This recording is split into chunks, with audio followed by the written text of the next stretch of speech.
So the poster idea was, it was a self-initiated idea by the agency. Halloween was coming up and we were looking to do something interesting for the brand. We didn't actually have the account at that point, so we were doing a lot of activation, below the line things, and obviously just trying to woo them with some nice work. So yeah, we wrote a line, "Don't be afraid of the dark," and it felt like it tied in intrinsically nicely to the product. And there was a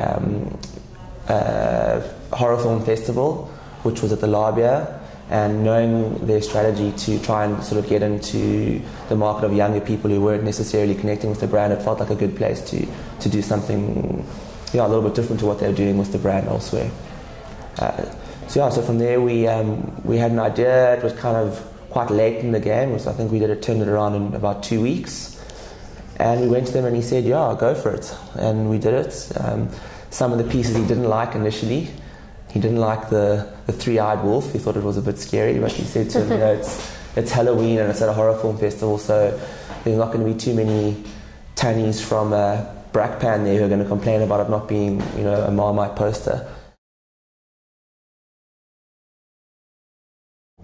Yes, we got a silver for our blogger pack that we did.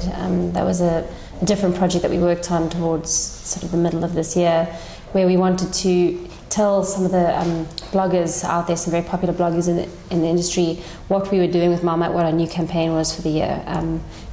We need to explain the campaign, I think, to explain the blogger pack. The campaign is what your mother didn't tell you. What we were finding is that young people today don't really know that much about Marmite, and so we kind of deduced that parents were not raising their children on Marmite anymore.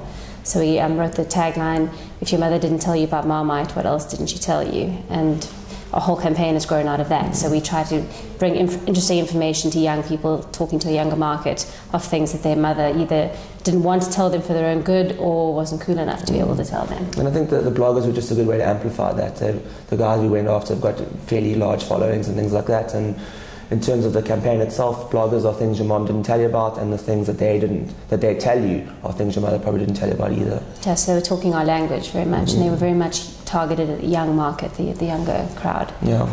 And then I think what we did well with that blogger pack, which really made it a nice project, was that we customized them to the bloggers. We did a lot of research on all of the different bloggers that we targeted, and we customized a Marmite jar. So the illustration style, the writing on the back, everything was targeted specifically to the blogger we were talking to.